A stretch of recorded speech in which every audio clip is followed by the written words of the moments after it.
Have you ever met someone who seems unable to think clearly or even breathe properly until their home is in order? It's as if every surface and drawer is directly linked to their nervous system. While everyone seeks peace, few realize how often they search for it not in meditation retreats or therapy offices, but in the quiet order of their own home, in the rhythmic sweep of a cloth, the careful alignment of objects, the slow reclaiming of space after a chaotic week. For many, organizing is far more than a chore. It's a sanctuary, a quiet conversation between the mind and its surroundings. It's a way of telling the nervous system, you are safe, you are in control. Consider the unpredictable world outside. Work shifts, multiplying deadlines, changing relationships, worsening traffic, fluctuating economies, and a relentless news cycle that feels like a constant alarm bell. Yet inside your home, you decide what stays and what goes. Psychologists call this environmental mastery, the feeling that you can shape your surroundings in ways that support your emotional stability. When you organize your space, your brain experiences a subtle but powerful shift. Chaos turns into clarity, noise becomes silence, disorder transforms into direction.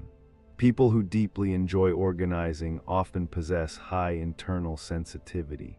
Their brains detect micro-stresses faster than others. A sink full of dishes feels like unfinished business.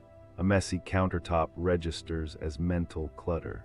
An overflowing closet carries the weight of emotional baggage. So when they clean, they aren't just tidying objects, they are balancing their nervous system. Your relationship with mess doesn't start in adulthood. It begins in the house where you grew up. Some learned early that a tidy room meant safety, perhaps because their childhood home was emotionally, physically, or socially chaotic. Cleaning became their way to create stability. Others grew up with parents who used order as an expression of love, cleaning together before guests arrived, resetting a room to feel fresh for the week ahead. And some simply discovered that organizing gave them a sense of independence. Children with anxious parents often become adults who clean to soothe themselves. Your home today is a psychological echo of your childhood home. Whether you clean to feel safe, respected, in control, or calm, your brain is replaying an old emotional script. In modern Western cities, the mind is constantly overstimulated by traffic sounds, screens, advertisements, notifications, and crowded public spaces. The human brain wasn't built for this level of sensory input. Clutter adds to that overload. Every visible object you don't need becomes a tiny mental task, a silent reminder that something should be put away, cleaned tomorrow, or dealt with later. Your subconscious keeps a running to-do list even when you're trying to relax. This is why so many people in the United States and Europe gravitate toward minimal, organized spaces. It's not just an aesthetic choice. It's neurological relief. When your home exudes clarity, your mind finally gets to rest. For countless individuals, organizing is therapy disguised as productivity. Folding laundry becomes rhythmic. Wiping a countertop becomes grounding. Color-coding a closet becomes a silent conversation with your own emotions. The act of cleaning slows your breathing, stabilizes your heart rate, and focuses your attention. It gently pulls you out of spiraling thoughts. You stop living in past worries or future fears. You return to the present moment. You return to yourself.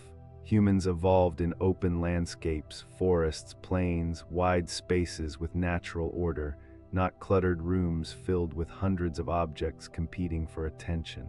Your brain is wired to feel peace when it can quickly scan and understand a space. This is why a neatly made bed feels calming, a cleared kitchen island feels refreshing, and a decluttered living room feels like a deep exhale. Organizing taps into ancient instincts. You are biologically built to find peace in order. Across the United States and Europe, one tradition quietly unites millions: the Sunday reset. This ritual of fresh sheets, laundry cycles, mopped floors, meal prepping, and reorganizing sets the stage for the week ahead. Psychologically, something deeper is happening. The Sunday reset creates a transition between chaos and clarity, between the previous week and the next. It provides life with a rhythm, and humans feel safest when their world has rhythm. Think of the burnt-out professional who organizes after work, not because she loves chores, but because rearranging her space rearranges her thoughts.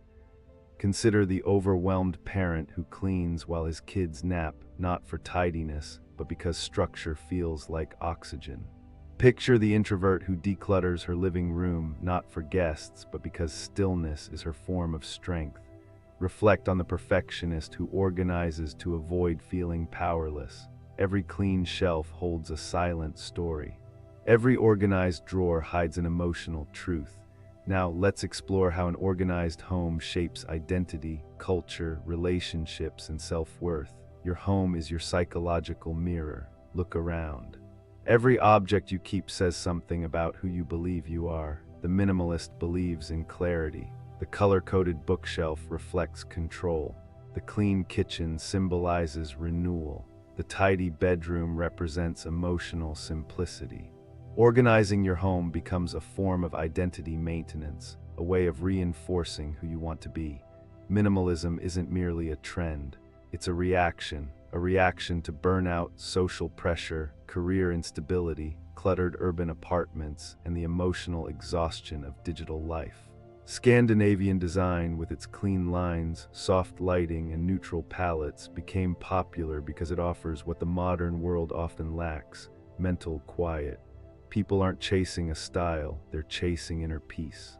Cleaning rituals become emotional rituals. Rearranging furniture becomes reinvention. Vacuuming becomes releasing tension. Washing dishes becomes contemplation. Organizing a drawer becomes setting boundaries. Making the bed becomes reclaiming direction. These rituals ground a drifting mind. They create stability in a world that rarely sits still. Many Western households feel a subtle social pressure around cleanliness. What will people think if they walk in right now? Will they judge my home or my life? Does the mess mean I'm not doing enough? This pressure shapes behavior. Some clean before hosting to avoid embarrassment. Others obsessively organize because they feel responsible for maintaining a certain image. But beneath that pressure lies a universal longing, the desire to be seen as capable, stable, and put together. In Western culture, a home often becomes an extension of one's reputation. Organized spaces remove friction. They reduce hesitation. They increase momentum. A tidy desk makes you more likely to start a task. A clean kitchen makes you more likely to cook. A clutter-free bedroom makes you more likely to sleep well. A reset home makes you more likely to reset your life. Productivity isn't just about discipline, it's about environment. Your surroundings shape your habits more than your willpower ever could. For some, cleaning becomes more than comfort. It can become avoidance, obsession, or control masked as productivity. They clean to escape anxiety. They organize to suppress emotion. They declutter to feel worthy. The line between peaceful ritual and psychological burden is thin, yet acknowledging this darker side is what makes the peaceful side more meaningful. One of the most underrated human pleasures is completion, finishing something, ending a task, closing a loop. Cleaning offers that feeling over and over again. Every time you put something in its place, your brain rewards you. Every wiped surface sends a signal of renewal. Every completed chore provides a burst of psychological momentum. You aren't addicted to cleaning. Maybe you're not obsessed with organizing. Maybe you're simply trying to make peace with a world that moves too fast. Maybe you're not cleaning your house. Maybe you're cleaning your mind. Maybe you're putting your life back in order, one small object at a time. And perhaps the most important question is this: what part of your inner world are you silently trying to heal every time you reset your home? If this exploration resonated with you, consider supporting this channel. Hit that subscribe button, give this video a like, and share it with someone who might find it meaningful. Your engagement helps create more content like this. Thank you for watching. That subscribe button. give this video a like and share it with someone who might find it meaningful. Your engagement helps create more content like this. Thank you for watching.